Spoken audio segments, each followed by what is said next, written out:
안녕하세요, 글로벌 광대인입니다. 오늘부터 미국 대기업 취직 박살내기 프로젝트, 유명한 미국 글로벌 대기업들을 하나씩 찾아서 정보를 캐고 공부하고 학습하고 어떻게 취업을 할 것인지 전략을 짜는 시간들을 갖도록 하겠습니다. 오늘 그 첫 번째 시간으로 영원한 건설업계, EPC 업계 최강자 벡텔.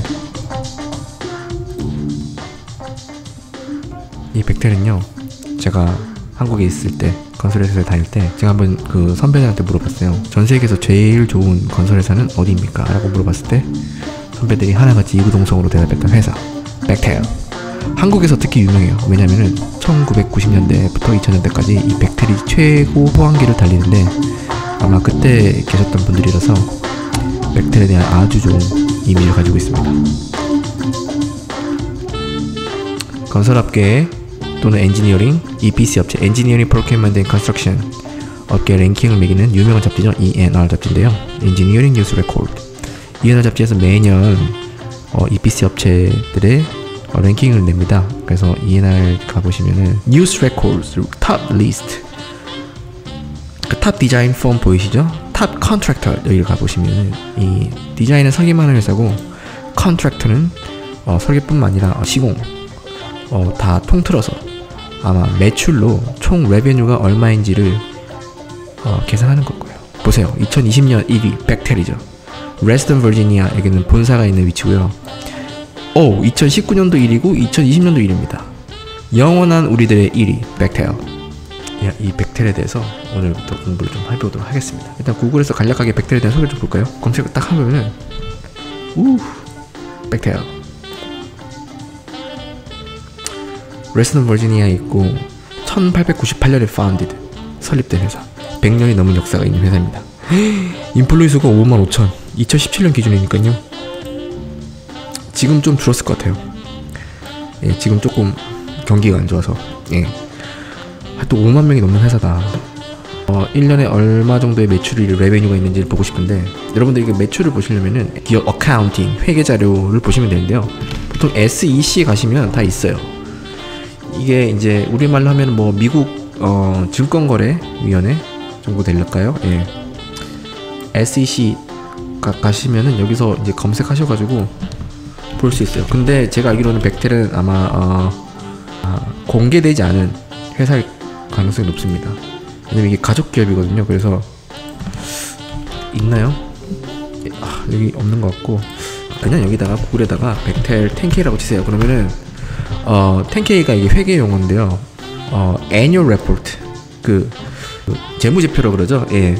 financial statement에 4가지가 있는데요. balance sheet, 그 다음에 income statement, 그리고 cash flow, 그리고 나머지가 이제 나머지 잘 기억이 안 나네요. 하여튼 뭐 4가지가 재무제표의 기본입니다. 그래서 파이낸스 공부하시는 분들이 이제 많이 참고하는 기업 자료인데요. 여기서 10K라고 하는 것은 이제 매년 이 회사에서 레포팅을 하는 애뉴얼 레포트예요. 연례보고서. 그래서 이렇게 볼 수 있습니다. 그래서 4가지가 여기 다 들어가 있어요. 이거 이제 주주들을 위한 자료죠. 이제 주주들이 주주들한테 이게 의무적 보고를 하게 돼 있고요. 아마 벡텔 같은 기업은 저기 성이 벡텔이에요. 그래서 창업주가 벡텔인 사람이 지은 회사고 지금 4대째 이어져 내려오는 회사를 알고 있습니다. 그래서 오픈된 주식이 아닐 겁니다. 아마. 자세히 보실 분들은 이런 거 보시면 되고요. 저는 그냥 갓 구글에다가 물어보겠습니다. 벡텔 한 10년치의 레베뉴를 볼 수 있으면 좋을 텐데.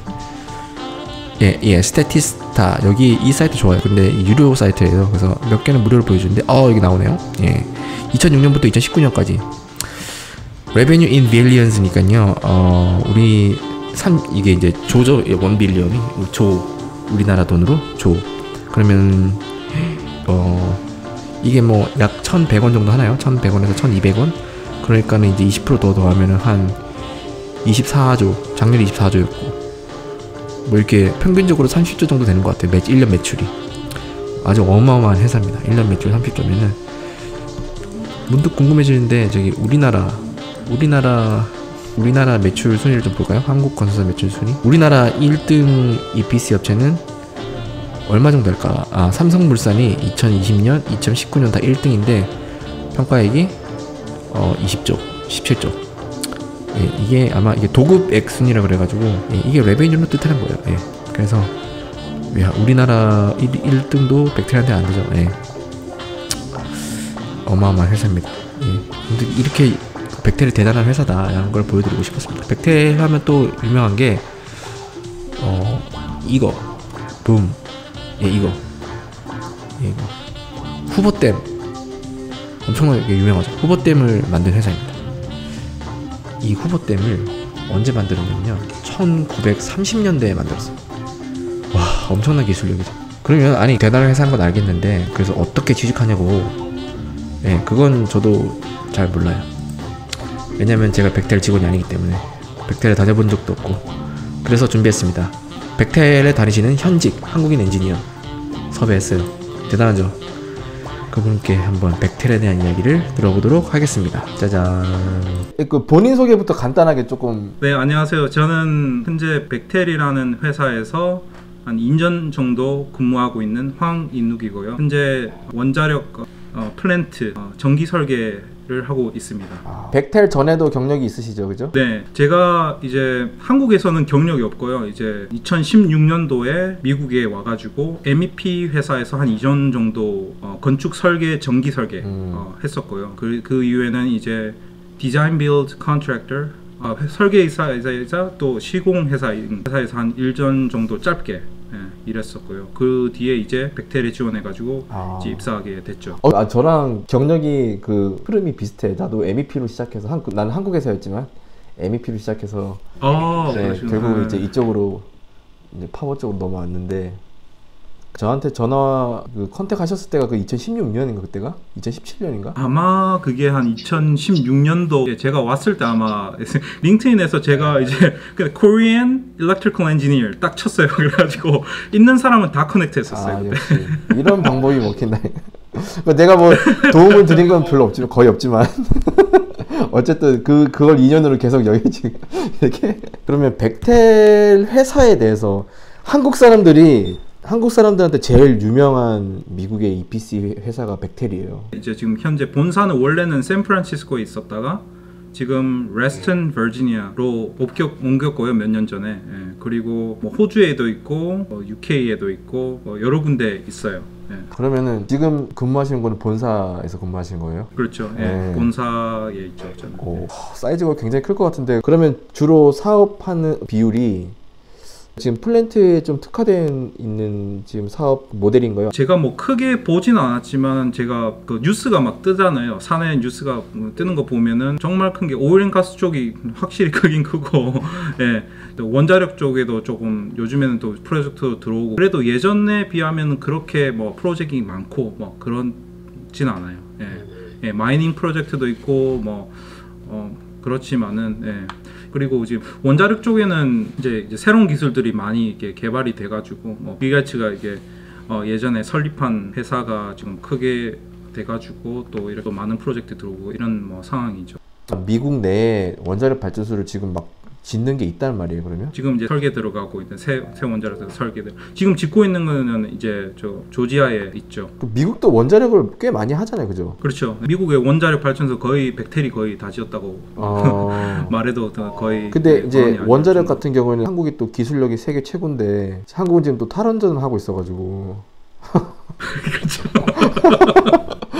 조금 안타깝긴 한데. 네, 좀 말이 많죠. 네, 조금 안타깝긴 한데. 미국도 신재생을 하긴 하지만 원자력을 포기하진 않잖아요, 그죠? 원자력은 포기는 안 하는. 포기할 수 없는. 사실 어떻게 보면 원자력이 가장 깨끗한 에너지인데, 그죠? 어떻게 보면 국력이기도 하고 원자력 기술이. 네. 네. 제 주변에 원자력 전공한 친구들이 많아가지고 맨날 욕을 하더라고. 원자력 없앤다고. 그러면은 원자력 발전소 내 전기 설계를 한다는 건 어떻게 보면 원자력 핵심 메인 기술은 아니잖아요.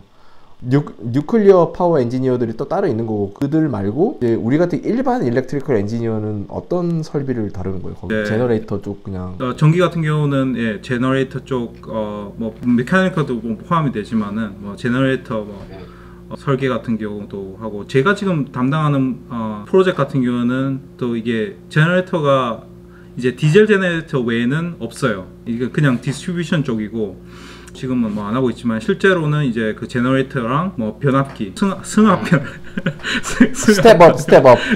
그 기타 다른 배전 변압기는 이제 따로 들어가고 그리고 미디엄 볼테이지, 로우 볼테이지하고 쭉 사이징하는 그런 정도죠. 그렇죠. 예. 아주 그 훌륭하고 멋진 일을 하고 계시네요. 벡텔에서. 제일 중요한 거, 벡텔에 어떻게 입사를 했나. 벡텔에 입사하기까지 굉장히 노력을 했을 것 같은데. 제가 처음에 회사를 알았던 거는 이제 장인어른 때문에 했거든요. 장인어른이 이제 스칸스카라고 해가지고 굉장히 큰 제너럴 컨트랙터가 있거든요. 거기서 부사장을 좀 했었어요. 그래가지고 헬 뭐 회사가 있다. 나중에 혹시 미국에 오면은 해봐라. 그래갖고 이제 처음에 딱 영주권을 받고 이제 넘어왔을 때는 이제 경력이 하나도 없잖아요. 그렇죠. 그 나름대로 준비도 했었어요. 잠깐만 그러면 이제 시청자들 좀 이제 헷갈리실까봐 국제 결혼하셔가지고 미국인 부인이랑 이제 미국인 장인어른이시죠? 예. 완전 백인 미국인. 그렇죠. 그래서 그 장인어른 이제 그때 마침 이제 사위가 전기공학을 전공했으니까 이렇게 약간의 길을 보여준 거네요. 이런 회사가 있다 이런 식으로. 도전해봐라 이렇게. 그때 장인어른이 저한테 보여줬던 게 말도 많이 안 했어요. 그때는 그 ENR 잡지 있잖아요. 그걸 툭 던져주는 거예요. 그 리스트가 있는 거. 그렇죠. ENR 잡지. 거기서 탑 컨트랙터를 봐라. 그때는 그래도 이제 미국 오기 전에 FE를 쳐가지고 합격을 했었어요. FE도 어떻게 한국에서 쳤었어요? 알고 있었어요 그것도?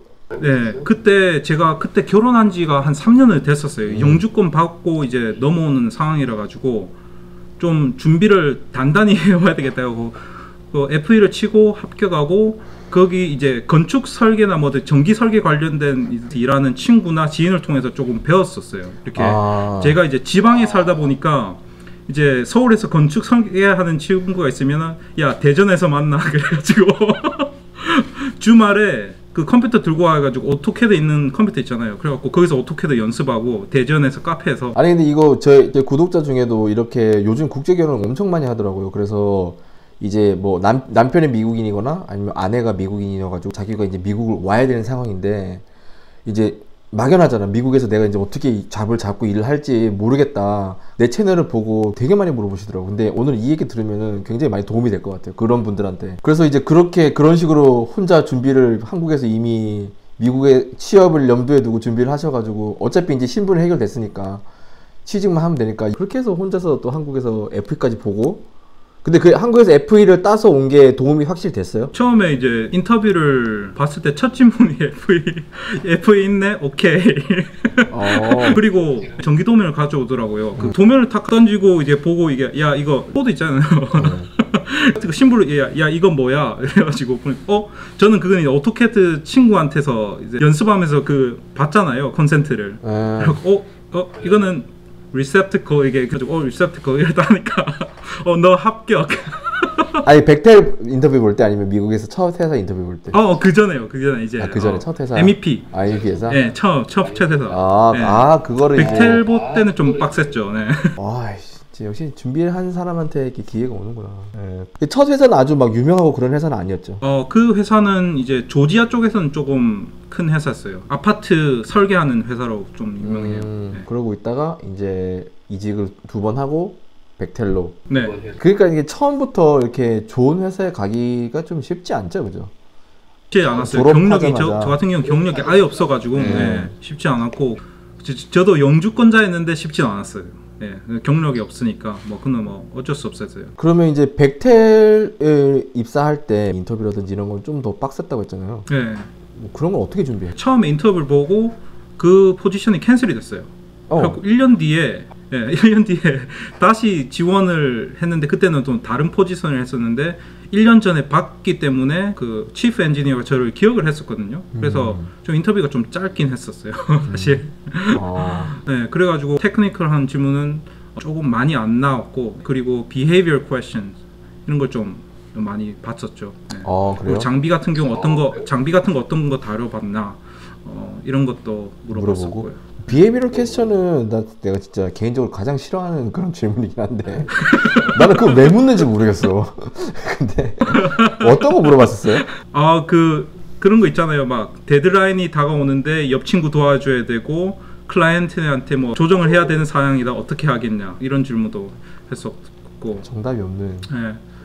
예. 그래서 그런 걸 어떻게 그럼 준비를 했었어요? 그냥 그 전에 막 어디 질문 리스트를 어디서 구해가지고 준비를 했었어요? 저는 그런 문제는 조금 약간 자신이 있었던 것 같아요. 왜냐면 그래서 그런 상황이 워낙 많잖아요. 아니 나도 그랬거든요. 왜냐면은 군대에서 겪었던 일이 거의 모든 상황에 적용이 되는 게 많아요. 테크니컬한 거는 이제 플랜트 쪽이니까 또 플랜트에 관련된 걸 많이 물어봐. 이런 질문도 되게 많거든요. 좀 같은 일렉트리컬 포지셔닝이긴 한데 앞에 했던 회사랑 지금 회사랑 조금 다르잖아요. 일이 업무가 앞에는 MEP 회사였고 지금은 플랜트 회사는 조금 다르. 네. 그런 경우에도 뭐 이직이 되느냐. 근데 앞에는 이제 플랜트 경력이 전혀 없으면 그 인터뷰할 때 조금 테크니컬한 문제를 질문을 받으면 그게 좀 어려울 것 같은데 그건 어떻게 극복을 했어요? 요즘에 뭐 소프트웨어도 워낙 많잖아요. 저희 파워 같은 경우는 SK 뭐 이템 뭐 이런 거 있었는데 제가 이제 미국에 오기 전에 소프트웨어 이제 트레이닝 하는 그런 이벤트 같은 게 있었어요. 3일 이벤트 이런 거 있잖아요. 그런 거 돈 주고 들으면 수료증 주는 거? 서티피케이트? 예, 그걸 돈 주고 저는 그때